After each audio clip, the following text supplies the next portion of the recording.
ये आदमी Leonardo da Vinci है। बाहुबली मूवी में भल्लाल देव का ये रथ आपने देखा ही होगा।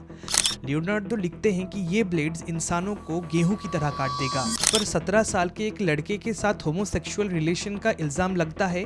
केस प्रूव नहीं होता, मगर ये इल्जाम ही काफी होता है।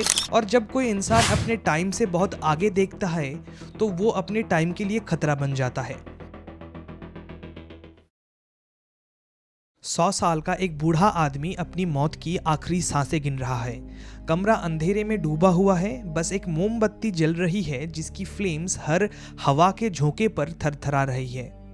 उसकी रोशनी दीवारों पर अजीब सी परछाइयां बना रही है, जैसे कमरा खुद किसी चीज का गवाह हो।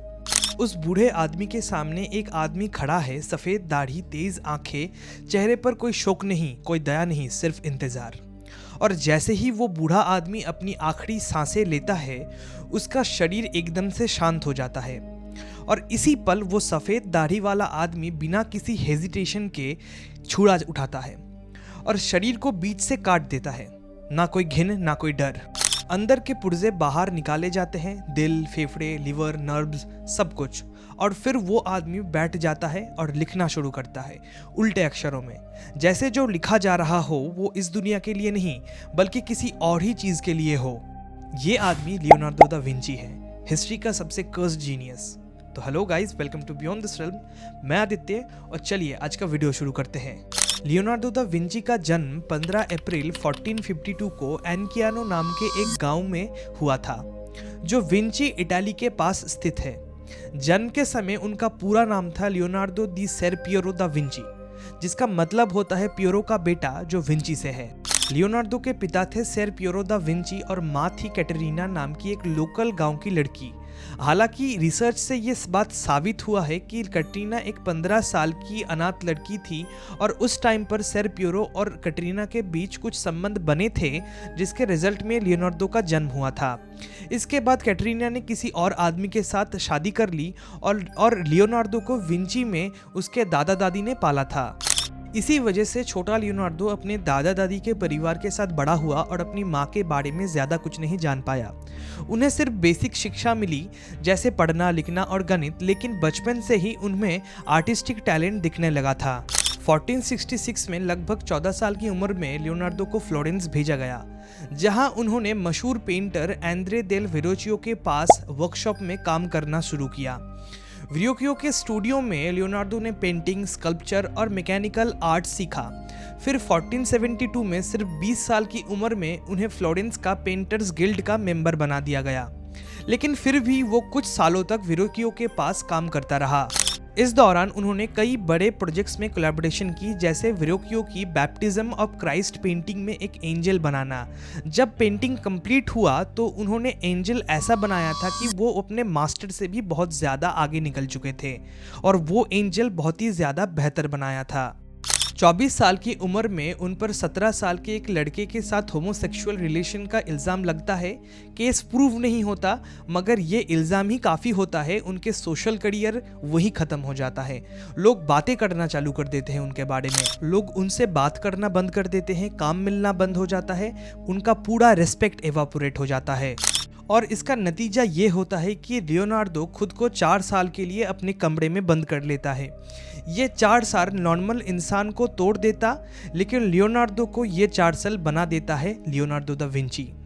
यहीं पर उनके नोट्स का जन्म होता है। पेज दर पेज एक नया नज़रिया उभर के आता है, और जब वो कमरे से बाहर निकलते हैं तो फ्लोरेंस उसके लिए एक पिंजरा बन चुका होता है।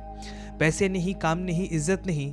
और तब वो एक ऐसा डिसीजन लेता है जो उनकी पूरी जिंदगी का एक्सिस शिफ्ट कर देता है। वो मिलान के रूलर लुडोविको स्फोर्जा को लेटर लिखते हैं, और इस लेटर में वो अपने सबसे फेमस चीज़ आर्ट का जिक्र भी नहीं करता। वो लिखते हैं, मैं हथियार बना सकता हूँ, मैं ब्रिजेस तोड़ सकता हूँ, मैं शहरों को झुका सकता हूँ, मैं एक वॉर इंजीनियर हूँ। ये लेटर रियल है, आज भी एग्जिस्ट करता है। और जैसे ही लुडोविको इसे पढ़ते हैं एंड मिलान के दरवाजे लियोनार्डो के लिए खुल जाते हैं। लियोनार्डो को कर्स्ड इसलिए नहीं बोला जाता कि उनके साथ कुछ बुरा हुआ था, बल्कि इसलिए क्योंकि उन्होंने वो देखा जो बाकी लोग नहीं देख पाए। और जब कोई इंसान अपने टाइम से बहुत आगे देखता है तो वो अपने टाइम के लिए खतरा बन जाता है। न्यूटन ने फिजिक्स को समझा, आइंस्टाइन ने टाइम को तोड़ा, टेस्ला ने एनर्जी को देखा, लेकिन Leonardo art, science, anatomy, engineering, psychology in सब चीज़ों के महारथी थे। ये सारा ज्ञान लियोनार्डो ने दुनिया से छुपा के रखा 13,000 पेजेस में, उल्टे हाथ से लिखा हुआ। फिर साल 1580 आता है। लियोनार्डो को मरे हुए 60 साल हो चुके हैं। एक Italian artist Pompeo Leone inspiration की तलाश में कुछ पुराने पेपर्स खरीदते हैं सस्ते में। कचरा समझकर बेचा गया कागज़ जैसे ही वो उन्हें खोलता है, उसकी सांसें रुक जाती है। हर पेज उल्टा लिखा हुआ है, सिर्फ आईने में पढ़ने लायक, जैसे नॉलेज को भी प्रोटेक्शन चाहिए हो। उन पेजेस पर इंसान के ऑर्गन्स इतने डिटेल में बने हुए हैं कि जैसे किसी ने बॉडी को लेयर बाय लेयर काट कर उन फोटोज को बनाए हों। ब्लड वेसल्स की ड्राइंग ऐसे की गई है जैसे किसी मैप पर शहर की सड़कें, नर्व जैसे इलेक्ट्रिकल वायरिंग और साथ ही साथ वेपन्स। बाहुबली मूवी में भल्लाल देव का ये रथ आपने देखा ही होगा। एक्चुअली एसएस राजामौली साहब को इस रथ का इंस्पिरेशन मिला था लियोनार्डो दा विंची के एक पुराने डिजाइन से। चारों तरफ घूमते हुए ब्लेड्स घोड़ी की स्पीड और टॉर्क ब्लेड को चलाते हैं। फॉर्मूला सिंपल था, radius multiplied by velocity equal to destruction. Leonardo लिखते हैं कि ये ब्लेड्स इंसानों को गेहूं की तरह काट देगा। मॉडर्न टैंक का कंसेप्ट 1916 में फर्स्ट वर्ल्ड वॉर के दौरान आया, लेकिन लियोनार्डो ने इसका डिज़ाइन 400 साल पहले बना दिया था। उनका टैंक 360 प्रोटेक्शन देता है, वुडन स्ट्रक्चर का था और गियर्स का कंसेप्ट पर बना था। यही गियर्स आज बाइसिकल से लेकर कार तक हर जगह यूज़ होते हैं। मगर यहीं पर कहानी और गहरी हो जाती है, क्योंकि इन मशीन्स के कुछ मैकेनिज्म लियोनार्डो ने जानबूझकर गलत डिज़ाइन बनाए थे।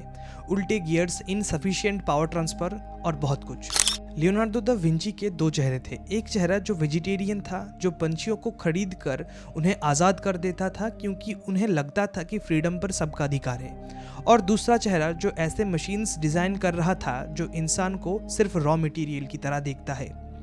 एक तरफ वो दुनिया बनाना चाहता था, दूसरी तरफ वो दुनिया तोड़कर समझना चाहता था। इसलिए हिस्टोरियंस आज तक डिसाइड नहीं कर पाए कि लियोनार्डो हीरो था या विलन। शायद इसलिए क्योंकि ये दोनों ही लेबल उनके लिए काफ़ी नहीं था। मगर लियोनार्डो का दिमाग देखकर ये बात तो हम क्लियर कह सकते हैं कि ये आदमी कोई सिंपल नहीं था। तो ये था हमारा पूरा वीडियो। इस पूरे वीडियो को देखने के लिए थैंक यू गाइस। ये छोटा सा चैनल है हमारा। मैं बार बार सारे वीडियोस में ये बोलता रहता हूँ कि ये हमारा छोटा सा चैनल है। भाई छोटा सा ही है, ठीक है, को बोर मत हो जाना। और थैंक यू सो मच कि इस पूरे वीडियो को देखने के लिए। एंड हमने जो ये लियोनार्डो की बात की, मतलब मेरे पास एक किताब है, वो आपको दिखाना चाहता हूँ कि ये इस तरफ मैं इसको सजाने के लिए रखता हूँ, इस तरफ आप समझ ही सकते हो। माइक से लेना बहुत सारे, मतलब मैंने इसका 2 कॉपी ऑर्डर की थी। पहला वाला तो गंदा निकला, उसको रिटर्न करके ये वाला, मतलब आपको मैं फ़ोटो दिखा दूंगा कि बहुत सारी चीज़ें यहाँ पर हैं। आप देख सकते हो कि नहीं मुझे नहीं पता, मतलब अब आपको क्या दिखाएं। वो बैप्टिज़म का मैंने देखा नहीं है, रिकॉर्ड करने के बाद याद आ रहा है कि मतलब फ़ोटो भी है मेरे, मतलब किताब भी है देखने के लिए। ये शायद वो विंची वाला शहर है, आप देख सकते हो यहाँ पर, ठीक है। और देखते हैं, और वो मशीन कहाँ है भल्लाल देव का, कहाँ गया यार, अरे जल्दी आ जाओ। ये मोनालिसा वाला पेंटिंग जो सबसे फेमस है, ठीक है। और एक चीज़, रुक जाओ, हाँ हाँ मिल गया शायद, कहाँ पर,